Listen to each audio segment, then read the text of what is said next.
Welcome to today's episode where we speak about beauty, where we speak about makeup and being a beauty influencer. So, what exactly is beauty? Confucius said, beauty is in everyone, it's a matter of somebody seeing and acknowledging it. In today's time, it says, beauty lies in the eyes of the beholder until the makeup artist comes into the picture. So, who exactly are these makeup artists? He has a vision. He transforms an individual with some vulnerabilities on the beauty side and gives them confidence.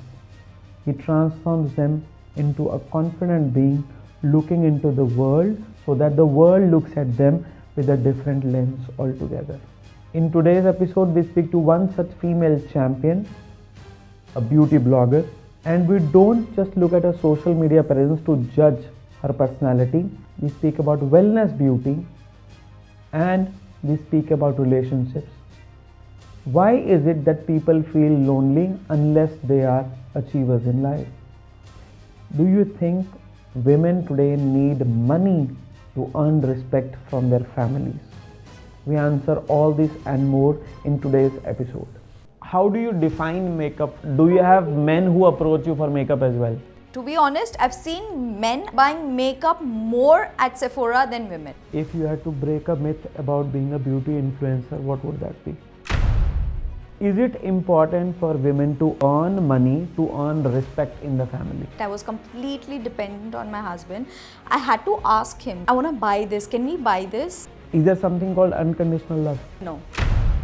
People judge you on the basis of how much you spend. Talk to me about postpartum depression. Were you even aware that you are going into something like this? Oh, you haven't lost weight yet. The color of the skin doesn't matter. The achievements you have in life matters. Never just react on any situation immediately.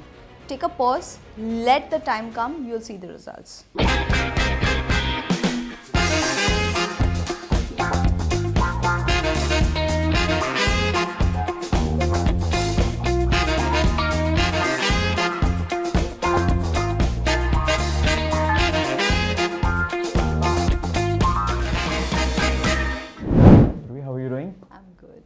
Urvi, there are so many fashion bloggers, fashion influencers over there. What are you doing in this industry? It's so challenging as an industry. Yes, it's a very challenging industry, and moreover, it's you're struggling, competing yourself each and every day to show the best out of you. Yeah, true.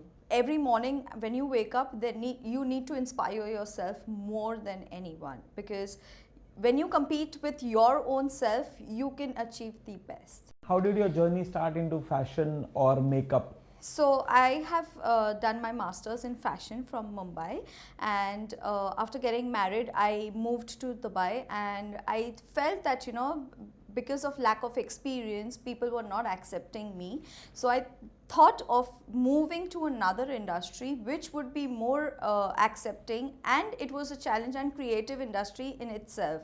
So I started with my career in beauty and makeup in 2018, and that's when the journey began for you. So Urvi, looking at how your journey has been till now, do you think it is a very challenging industry? Would you recommend somebody entering into this industry now, or are you already late for entering the industry? There's never too late. I mean, you can start at any point of time, and the best time I would say is right now. Like when people, if they join right now the industry, there are so many people, you won't believe, 20% of the content creators have already dropped back from the industry and their career. So now it's the companies, the brands, and even the audience, they are so involved into this social media that they want something new. And when creators join the industry, it's either way is going to bloom, and you're gonna get that nice response as well. So as a makeup artist slash a beauty blogger, beauty influencer, yes, what is the ultimate goal that you guys have on social media? Apart from 2 million followers or 20 million followers? That's never my goal in this industry, is to reach right people. Okay. People who really want to get their glam done, because I personally have this standard, I mean, my statement look is something very natural, very natural glam. So like, I always make sure to like, reach the right audience and deliver the right thing to them. So what is the right audience for you? For me, the right audience is like a mid-age people. I mean, mid-age audience, like young girls. Not, I would never prefer to Gen Zs, to be very honest, because their style is completely out of my creativity. Okay. But somehow, of course, I would like to learn and explore how the whole process really goes. Okay. But for me, the mid-age audience is current target. This is very typecasting some audience, and I fall into the second side of the age bracket. But what is the major? Are you saying that you are looking at people between 26 to 36 or 26 to 56? To 50. 56. Yes. 26 to 56. Yes. Okay. So that's females only, or do you have men who approach you for makeup as well? Till now, I haven't been approached by men. Okay. It's always like, women who want to get glam for their party, Diwali party, Christmas party, or else for wedding. Most girls coming from Bombay, from Mumbai, they always wanted to, they are so exposed to the Indian film industry, they always wanted to be part of that industry because of the glam, because of the availability of resources around them. Yeah. Have you ever thought of entering that industry? No. Why? Because to be very honest, I actually didn't have such good looks or like very attractive face, because to be very honest, I had a lot of acne, skin issues, and many things like the hormonal stuffs going on. But so that was one of the reason, like for me the appearance was the main priority. So I thought that since I'm not that good looking, I don't really think I will even be accepted like in this industry. So that never really hit my head, or that never came across my mind. So since you were staying in a joint family, and were you always made conscious of your appearance? How did this low confidence on your appearance came into your life? Yes. Because of your family, because of your friends, your school? Friends and family. Friends and family. Yes. And what would your mother's reaction be to that? She always supported me. She's like, just let it go. They don't really know. Like once when this whole period goes away, when you will be all normal, when a certain teenage will go pass through, you are not going to feel the same way. They will see it at that time. Never just like react on any situation immediately. Take a pause, let the time come, you'll see the results. So do you think as an Indian parent, because our actresses have always been shown to be fair skinned, we are obsessed with fair skin, even for our own children for that matter? Yes. I've seen that. And because of this, there is a certain bias for people who are a little brown in color, let's say. Or wheatish. Or wheatish, Yeah, Okay. that's true. So, let's say if today you had to go back and talk to someone who made fun of you as a child when you were 6-year-old or you were 7-year-old, could be a relative, could be someone from the school or your class teacher, and you had to share a message with them saying that the color of the skin doesn't matter, the achievements you have in life matters. Yeah. So I would request you to look into the camera right now directly, eye to eye, and tell that person, keep that person in your mind and give them a message that it is okay to be not fair skinned and still be an achiever in life. The camera is all yours. It's okay.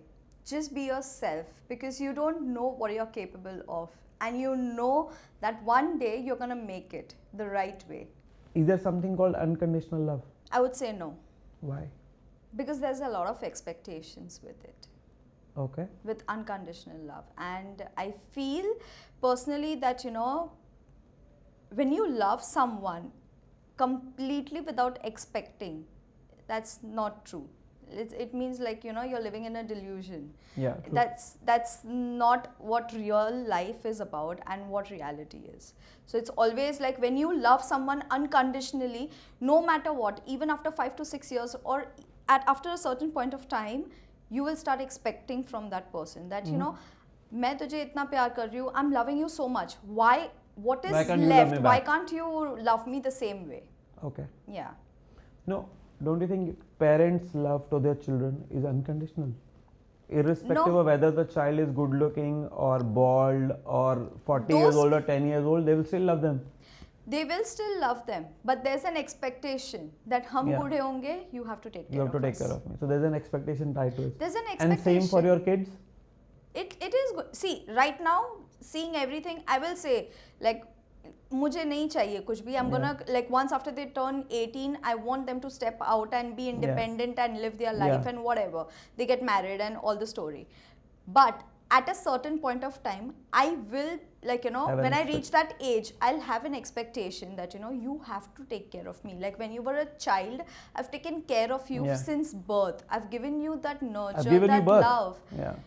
I've given you all that. So in a way, I'm going to be selfish and tell them that, you know, you have to do something for me. Like, now I'm done. I can't. I don't have that, you know, energy. And we have seen your past, your childhood, right? Yeah. How many years have you been in Dubai now? It's been 10 years. It's been 10 years? Yes. You got married and came to Dubai? Yes. I did like the guy, like the moment I saw his picture. So I was like, okay, I'm like, you know, I'm getting those butterflies in my stomach. I get that vibe. Yeah, I'm getting that vibe. So that's how, like, you know, I agreed and I said that, okay, I want to meet this guy, have a conversation with him and decide things. So do you think the investment that you have done for 10 years, is it worth it? Mr. Jagda is taking care of it. Absolutely worth it. 1000%. I would have never dreamt of, like, you know, finding a guy like this after falling in love. So this is like my parents, I would say that they've found like someone really This bargain magical. was worth This deal was worth. This deal was worth the investment. Yeah. So now, Urvi, we have looked into your life from a perspective where things started on a slower note, with the confidence being a little lower. Then you get married. Yeah. Do you think your confidence is improved after marriage? Yes, it has. And what is the key reason for that? Trusting myself, believing in myself and accepting myself. Like, I understood that if I do not accept myself, I'm going to feel more bad and I'm not going to be confident enough to represent myself in front of public, and obviously they're going to make fun of me, they're going to, like, you know, ignore me, and publicly I won't be accepted. So if I start accepting myself, and that's when, like, you know, people will accept me. If I am not bothered about my looks, why should people be? This thing I realized pretty late in my life, and if this thing I would have done it earlier during my teenage days, I would have been a different person. Different person altogether. Yeah. Okay, share me one instance where you were a little doubtful on your capabilities, that you may not be able to pull this off, and your husband was like, I'm telling you it'll happen, just go ahead with this. When I was starting with my career, like the makeup career, after the birth of my 2 kids, I was like not feeling confident because I knew the whole concept and everything. But when I got a client, I was like pretty much scared that, you know, how I don't think, like, you know, I've just lost my hand and I've lost the touches. So I don't think I can do it. So he was like, it's okay, just go, do it. It's okay if you take time, but just go and do it. I know you're pretty much like, you know, when you'll stay there, when you'll see the client, you are going to do it. So that was like, you know, at the very beginning, I got the confidence that when I didn't believe in myself, he supported me in a way. I believe so passionately now, between your mom and dad, you've always been a very pampered child. Yes. And everything you wanted, you got it in double. Yeah. So if you wanted one iPad, you got 2 of them. If you wanted one puppy, you got 2 of them. You've always been fed with a silver spoon, and your husband converted that silver spoon to a golden spoon. Yes. Right? So you've always been a spoiled child? Always. Full But of- I have struggled, like, you know, from being pampered to gain what I really want. So all my like young age, I would say my parents always pampered me, like, you know, you want to buy this, you buy this, so whatever it was. But once after I got married, I realized that, you know, it's not my dad. Like, even if I want to buy something, and since I wasn't that independent, I was completely dependent on my husband, I had to ask him that, you know, I want to buy this, can we buy this? And he was like, no.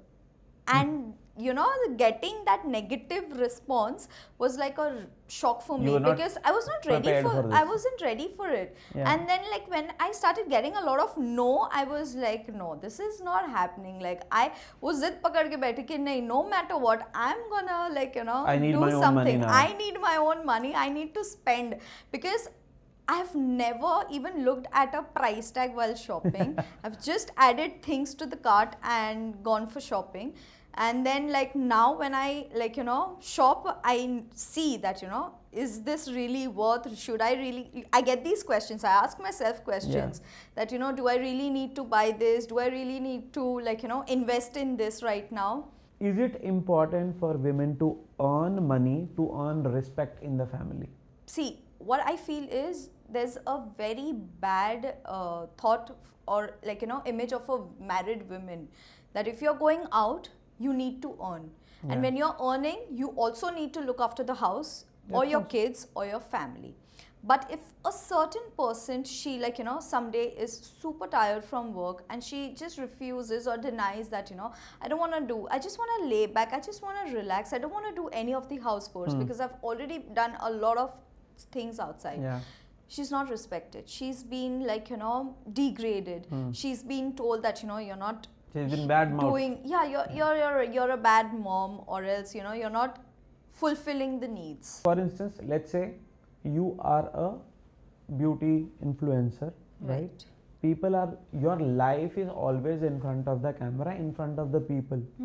Now imagine a 12-year-old child who's not too confident, now facing the camera every day and managing 2 kids and managing a husband, a joint family, and the kitchen and her own professional career as well. In all these compartments that you're managing your life in, do you think you as a person is getting lost? Absolutely. And what do you do to find peace for yourself? How do you rediscover yourself? Go offline, meditate, and spend more time with my kids. When you're looking at a diamond, where does a diamond come from? From a coal mine. So right now there is a layer around you which will get removed as and when your knowledge increases. When your knowledge will increase, when you go to the school, you learn new things, people will start appreciating your knowledge, and the color of the skin would never matter. And I think Dubai is the place for inclusivity. It is a place where you find so many nationalities, where the color, caste, creed, religion, all these things don't matter. So, and it goes right from the home to it coming towards the school and then to universities as well. So Dubai, I believe, is a very poignant place because this is a place for all kind of opportunities right now. More than that, I feel people go more on appearance and how many brands you own. To be honest, I've socialized in my own industry, and people judge you on the basis of how much you spend in a month. Buying brands or wearing brands or visiting restaurants in that way. True. Even though they'll take a loan to spend. People take loans on their credit cards to spend to earn respect. To earn respect, which is really And what wrong. do they do with this respect? Nothing. It's just temporary. Outdoors. Indoors, when you're inside your house and the doors are shut, nobody's there to see what you're doing in closed doors. How do you define makeup for someone? For me, it's just hiding minor flaws and just looking the way you are, but a filtered version. Not a complete the Instagram or Snapchat filters, but a filtered version of yourself where you feel confident in presenting yourself in front of people. Very good definition actually, to be honest. And should men do makeup? Yeah, it's pretty much normal. It's pretty much normal. Have you seen men in your parties and after parties come with makeup over there? Yeah, they do. They do apply a little bit of concealer. See, everyone has under eye circles and darkness and pigmentation. Just like women, even men go through hormonal changes. So they do have acne, scars and marks and everything. Even they get pigmented. So they do apply a little bit of concealer. And to be honest, I've seen men applying makeup and buying makeup more at Sephora than women. Wow, this is news to me. Yeah. So whenever I go shopping at Sephora, I've seen men buying blush, I've seen men buying highlighter. They take care of their skin more than women. They do all the skincare routine and everything, step by step. No, so what's an ideal skincare routine? It's a basic cleansing, toning, moisturizing and your SPF. That's a day routine. And for night, you can just add your So treatments. there's a different day routine and Yeah, there's a day- different day routine and different Okay. night routine. Does requirements for a makeup for an individual, man or woman, Yeah. it changes with age? Like Yes, 20-year-old have a yes. different requirement, 30 different, 40 different, Yes. 50 different. Yes. And what is the change? So the changes with the treatment serums that are available right now in the market, like if you're a A teenager. treatment serum. Tell me more about this thing. So there are different types of serums available right now. You get the vitamin C serum, you get glycolic acid serum, salicylic acid serum, you get vitamin D3 serum, hyaluronic acid serum, you get retinol serum, and many more in the list. So if you ever see me say all these words in a single line and there is salad in front on my table, assume I have been kidnapped. Because I cannot say these words in a single line. Can you just repeat them slowly so that I can just at least make a note of Make them a note. and Google them later? I'll prepare a complete skincare routine for you. Perfect. Thank you so much. Now tell me more. You have all these serums with fancy names. What do you do with these serums? So if you're like 20 to 30, and that's like pretty much basic. You need more hydration, and if you're having like a lot of water, it's pretty much fine. You will your skin will look more glowy, fresh and hydrated. The only thing you need at that point of time is a vitamin C, if in case you have a pigmentation. So you can use a vitamin C, a hyaluronic acid to give your skin an extra hydration, and a sunscreen, and you're done. And this is in the 20s. To 20s to 30s. 30s. Now right after 30s, you will see that you get those fine lines, you get those wrinkles, and slightly Your pores your are pores are increasing in size, increasing and everything. So the best serum to use at that age is hyaluronic acid to give your skin Which one? Hi? hyaluronic acid. Hi. Hi. Hi. Hya. Hyaluronic acid. Hyaluronic acid. Okay. Hyaluronic acid. Hyaluronic. I can say this. Hyaluronic acid, right? Yes, Perfect. that's correct. Yeah. So that's like good for hydration, and then is retinol, which actually helps with decreasing the fine lines and pores. And then there is niacinamide, which actually helps with minimizing the pores. So these are like the best during 30s. You sound like a scientist to me right now. I've learned this. So you did some course, some study? No. I've learned seeing going to a dermatologist when I actually had acne and all sorts of different issues with my skin. So I actually visited the dermatologist, and then they explained that And then you started discovering more, learning more. And then seeing all these inventions mainly on social media. You see you're scrolling Instagram and you see there's a new acid being developed and created, so you start learning about it. I Google it, what it does, how is it helpful, what does it treat. So that's how I increase my knowledge on certain. So just like age impacts makeup routines, does lifestyle also has a very important impact on makeup? Yeah, it does. See, when you mainly there's a lot of difference just with the sunscreen. You need a higher UV rays sunscreen to be applied on your skin to protect the barrier, skin barrier. And when you are outdoors, when you're a sports person or an athlete who's going to be exposed to the heavy UVB and UVA rays, you need to apply a higher frequency SPF so that you protect your skin barrier. And at night, I really feel that you need the active serum and active acid ingredient lotions or creams to be applied to recover all the damage caused. For me, if you're treating your skin internally well, externally you don't really need to apply a lot of makeup. Very good point you made. If you are stressed in your job, if you are chasing deadlines, does it show on your skin? Of course. How does stress show on your skin? Wrinkles, dryness. Irrespective of the age? Irrespective of the age. It doesn't really matter.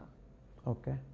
So do you think people only working outside, females specifically working outside, are stressed, or homemakers are equally stressed? Homemakers are equally stressed. What is the stress about? Mother-in-laws? Not mother-in-laws. It's about handling the whole house, arranging it, keeping it clean, tidy. I feel the homemakers have a lot of OCD than the women who work outside. Share me an example. So the homemakers, they are very much, they know they have their duty to, like, you know, take care of the house, keep it neat, tidy and clean. Now for her, her regular routine is to keep the house tidy. Yeah. Now when the kids or someone comes home, her, maybe it would be a husband, when they come home, they throw around things. They immediately So feel. I do not agree to this thing that the husband throw around things, because I do not do that. They do. Which my wife would not agree to. Or while we have looked at your life from a lens where you've been very spoilt, you've been very pampered, you've been like kept in a cotton ball and taken care of, where are the places where you felt really vulnerable in your life, that I have broken inside and I want to talk to someone with some inspiration? So that was right after my both the childbirths. They were pretty much soon and, like, you know, closer to each other. I never had a time to recover mentally, to be honest with that, like those sleepless nights and the postpartum depression. Yeah. I didn't have in-depth knowledge. I knew there was something like going wrong with me and with my body. I wasn't ready to accept it. And when I was like trying to speak to someone, nobody had an answer or an explanation. So when I spoke to my mom, she said that, you know, it's pretty much normal, it will pass over time and it's gonna go. But it didn't. I literally felt that it didn't. And then I used to start listening to like, you know, inspiring podcasts, or else I would start with my meditation. That's when I felt that, you know, I guess I need to take some time out for myself, even though it's 30 minutes in a day. Just meditate, just be in my own complete zone without any disturbance. And then I started creating content where I knew that, you know, this is my own time. I'm gonna share this whole space with myself, doing what I love, and I'm gonna forget about all the issues or whatever the negativity is there lying around. People do not talk about depression very openly. Yeah. Right now there's still been movement with a lot of celebs coming out and saying that, okay, there is something called depression, and it should be looked at with a different light and it should not be talked down upon. Yeah. Talk to me about postpartum depression, because a lot of women still believe, oh, you are a mother, you are supposed to not go through this cycle at all. So what is this cycle, and so you already told us how you came out of it. How did you feel when you were entering? Were you even aware that you are going into something like this?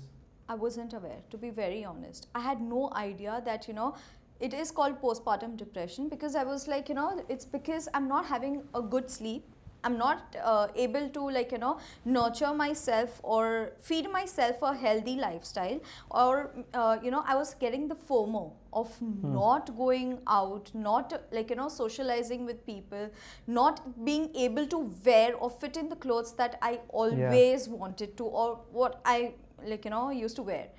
So over time, when I started, like, you know, scrolling, and social media was a place which literally, like, took me a very much into a deep depression, because I don't fit in, like, I don't look like this, like the way I used to look before. And moreover, I feel the way people make you feel after, like, you know, childbirth. It's okay, when the baby sleeps, you go off to sleep.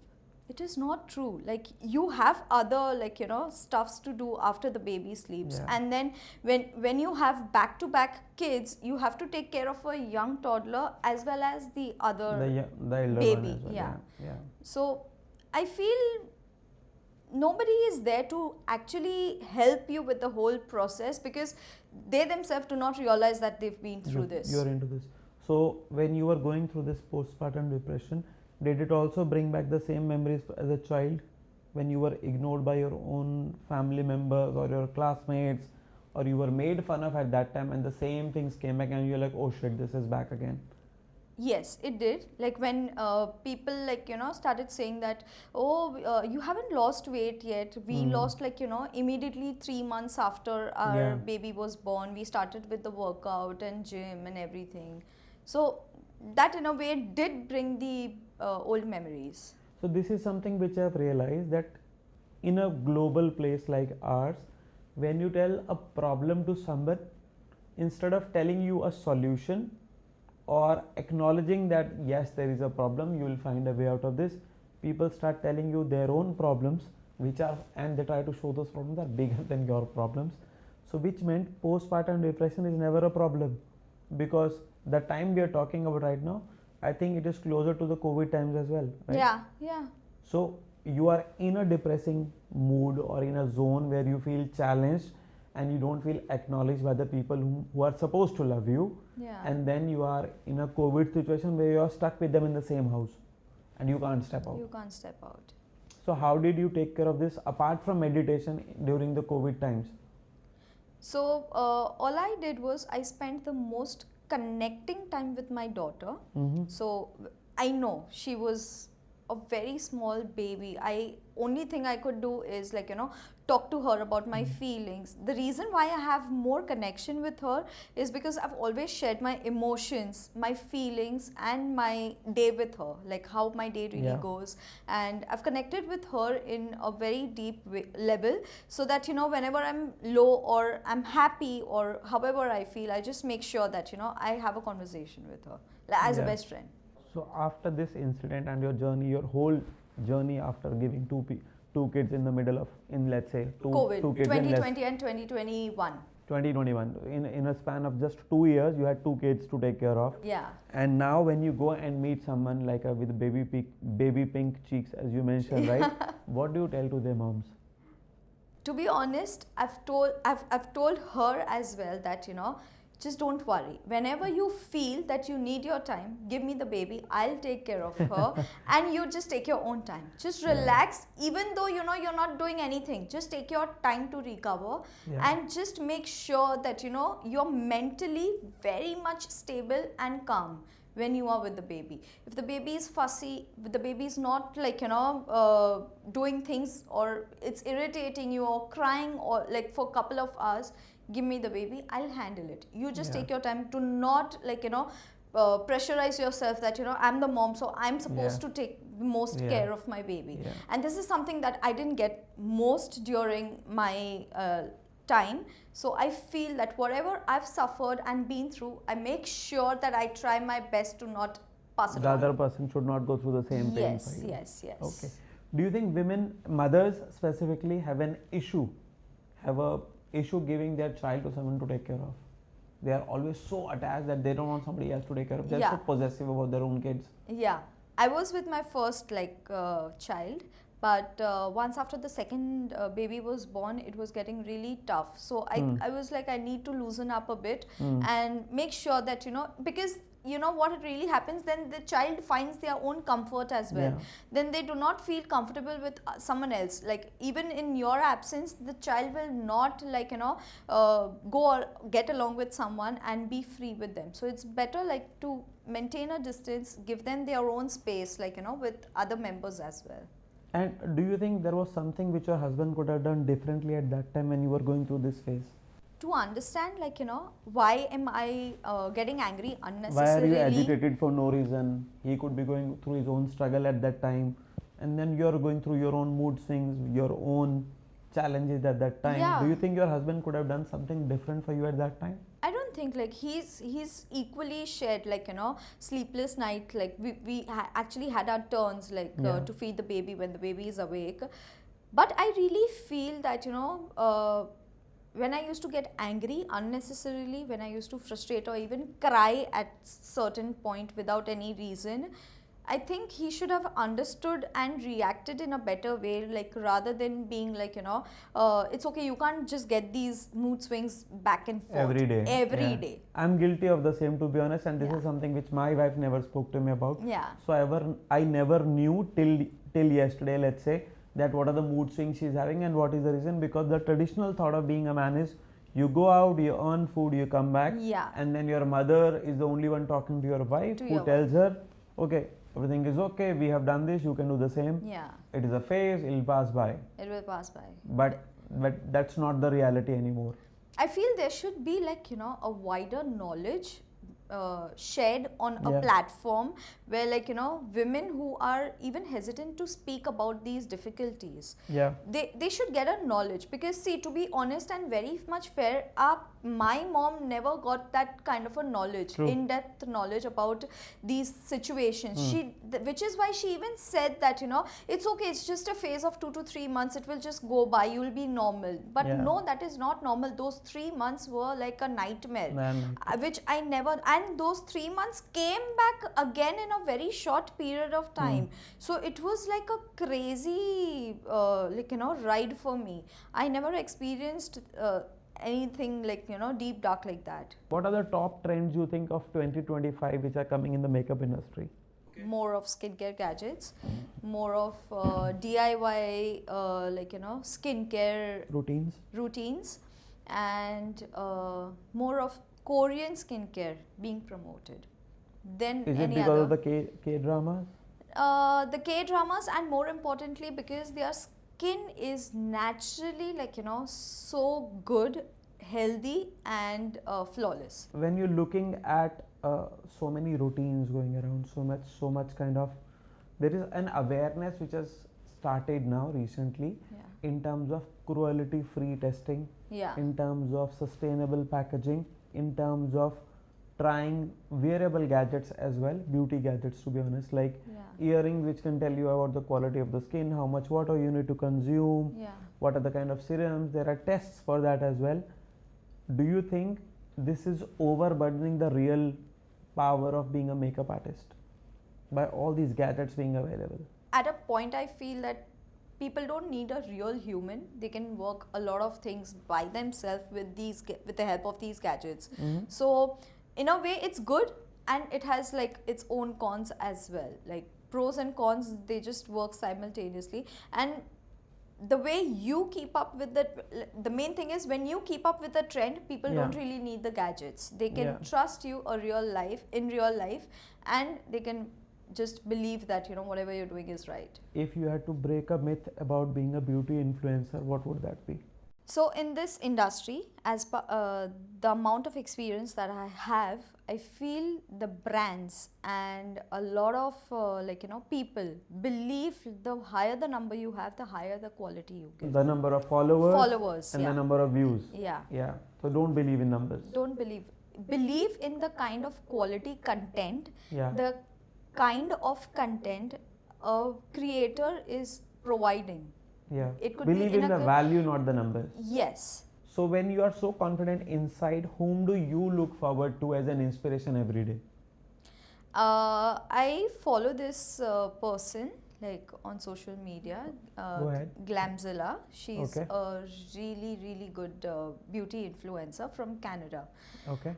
She weighed like more than 200 pounds, and right now she's on a weight loss journey. And I feel the way she has influenced people, like right today, if I have to look at someone to buy any sort of beauty product, or be look at someone for like an unfiltered beauty review, it has to be her. Because whenever she speaks, like even though she was so heavyweight and she was so fat, she's always like never said it on camera that I don't feel confident about myself. Even with that amount of weight and being bullied online, especially on social media. Yeah. The thing that inspires me from her is that believe in yourself, stay confident in front of camera, because even your followers cannot do anything to you. Yeah. If you are confident in yourself, because you will have a group of people. So imagine for a second that she is watching this episode right now as we see. Okay. Yeah. And you had a chance, a 60-second reel to share with her as a content creator, saying that, okay, what is it that she inspired in you and what she should continue to do more, and what would you like to say to her to maybe watch the episode till the end? You have actually inspired me to stay confident even on my low days. You've always made sure that you deliver a message where I actually need to connect with people and with my audience in a right way, rather than just showing the good side of myself. I've never showed like the bad side of myself or my day in life, but following you and being inspired by you to just deliver the right unfiltered version of myself is the best lesson I've learned from you. And I would be so grateful if you can watch this episode and just drop a hi on my DM. That would mean a lot to me. So I hope she watches the episode as well, and then she responds to this message on as a comment. Yes. And blesses you with a special blessing or a special video giving a shout out to you. Yes. And if she has to find you on Instagram, what's your Instagram ID? So my Instagram ID is Urvi Jagda, a beauty influencer and a makeup artist. So if, for instance, you mentioned about Glamzilla, Yeah. and you said that you look for her for inspiration. Yeah. Okay. In a world of collaborators and competitors, which side are you on? Are you happy collaborating with other people, or do you prefer just competing? No, I prefer collaborating. It's Okay. better than competing, because when I see it in a way that when I'm competing with people, I'm not going to be happy with even the good quality work that I provide Yeah. to the audience. So if I am collaborating, in a way I'm learning, in a way I'm even exploring new opportunities, and in that way I even try to fix my flaws. Okay. So that's the only reason I would feel that I need to collaborate with people more than competing with So the if good you had to people. collaborate with 3 people in Dubai, who would those people be? One would be the brand itself, like Huda Khatan. The second one would be Yara, she's from Abu Dhabi. Another one is Anastasia, she Okay. is from Russia, based in Dubai. There's a lot which is being said about AI. For instance, one of my friends, I just saw a reel where she said, take a picture of yourself, put it on ChatGPT, advise it the type of skin type that you have, oily or dry, and she would share a skincare routine with you. Yeah. Right? With so much technology and so much information being available, why would a client still be involved with someone like you going forward? Because that's still a technology. It's in AI. It's not a real human. Yeah. So an AI, if you tell them that the skincare is not working for me, suggest me another one, it Yeah. will stop it, Yeah. because it has a restricted information. Okay. So when they are having a conversation about a certain concern or an issue with a real human, you can make an alterations and you can Yeah. explain how things can work out. So that's how I feel that people should not trust technology in that way. Of course, the technology like ChatGPT and many other AI generated apps are very much helpful in a sense that they help creators diversify with Yeah. the content ideas, but with certain things you really need to restrict yourself and see a physical person to get more in-depth knowledge and information. How important it is for a person to trust their makeup artist? 100%.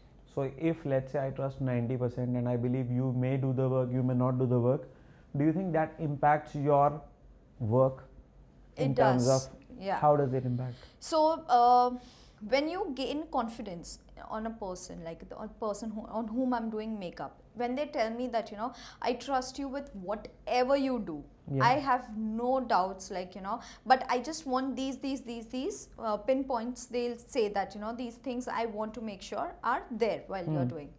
I'll be like, okay, I'll follow my routine and process and everything.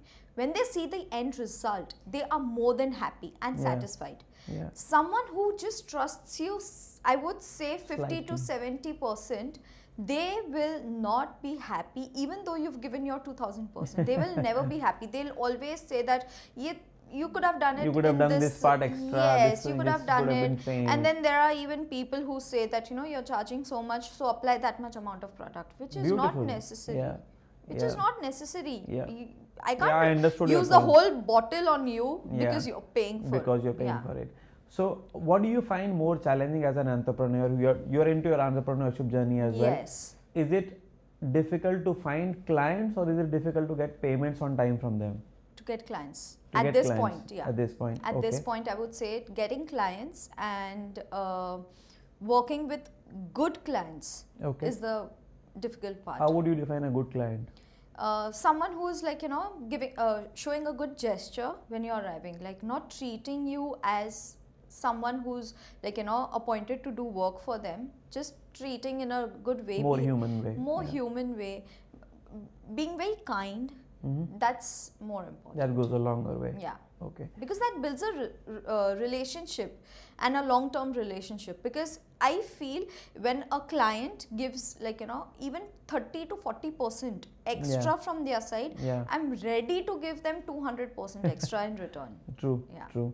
The value of the discussion, or the value of any conversation or a makeup discussion with somebody, is to know the requirement better, to Yeah. know their emotions better, Yeah. what they go through, and how you can add value to that discussion. How do you get these clients? Is it only by reference right now, or do you use some platform, the social networking events for this? Right now I'm getting it through reference. Okay. So I've done like, you know, collabs with people, with many great creators like who are Okay. very well known in UAE. Mhm. So it's through them. Then partly is through like, you know, the family relation, and through like, you know, going at these beauty events. So through referral, it's working right now. Who's your most favorite male makeup artist? Male makeup artist, it would be Makeup by Mario and Hindash. If there was a movie which was being made on your life in Bollywood, Karan Johar directing it, Okay. Shah Rukh Khan as your opposite lead, okay, who would be that actress portraying your character? Alia Bhatt. Okay. Because I feel she has a lot of like, you know, really nice acting, like the way she like, you know, acts, and the way she represents a role. I feel, you know, she's very like bubbly kind of. And you are a very And bubbly kind of thing. I am, but right now I'm like, you know, very well polite Balanced. and yeah, well balanced. But I feel Alia will be able to do it really well. What are the things that make you angry? When things don't work out the way I plan them, and when like, you know, someone tries to betray me, and when they like, you know, just keep on repeating, like when I say a no, it is a no, and I don't want to like, you know, have a conversation about it. How important is it for you to balance life, emotions, exercise, meditation for your career as a content creator / beauty influencer? When you're handling multiple profession, it gets really difficult, and you know, there are a lot of wires being juggled around in your brain. You don't really understand where exactly. If I'm trying to be the best content creator, I won't be able to focus on my kids and my makeup profession. If I'm the best with certain thing, it's going to be really difficult to handle. So what happens with meditation, I get a clearance, I get a clear idea about time management. I get to know that, you know, okay, this is something that I need to focus on right now. It's okay to be slow, it's okay to be like, you know, take one step at a time and move gradually. So that's something that has and discipline moreover. I want you to close your eyes and think about your future in 5 years from now, while we try to create a picture out of your future as well. Okay. So Urvi, we looked into your future and we thought this is something what your future will behold. So please feel free to open this and show it to the audience what we think could be your future. This is a dream. This is something which we manifest for you. Oh, okay. And we hope this comes true sometime soon. Oh, wow. This is one of my dream, definitely. So we believe, Urvi, when the world manifests for you, things come faster to you. And I definitely believe in manifestation, and we at all sitting in this room right now, in the studio right now, we all believe that there is going to be a day before 2030 where this reality of you being a true beauty inside and outside is going to find a packaging which is eco-friendly, is going to find a beauty range as well. Yeah. So tell us about this dream of yours. So, ever since I got into this industry, I actually had this, like, as Huda has always been my inspiration, and I've seen the way, like, the message and the intention that she wanted to spread to the world and the knowledge that she wanted to say. It's like I have a image of my brand where I see the women who are not so confident. Yeah. So the only message I want is using the beauty and the skincare. You're gonna feel confident. The skincare is gonna help you get that flawless skin, and the beauty is going to make sure that you don't need a lot of beauty products to be Yeah. applied to achieve that really gorgeous, and it just makes you feel yourself. So beauty, at the end of the day, what we have discovered today is not related to a gender. Beauty is not related to what products you are using. Beauty is all about the conversations you are having with the people. It is all about the confidence you take into any meeting you enter, or any kindness or any good gesture you show to someone who is getting coffee for you. With this, we come towards the end of today's episode. We hope you had a great, valuable time listening to this podcast. Thank you.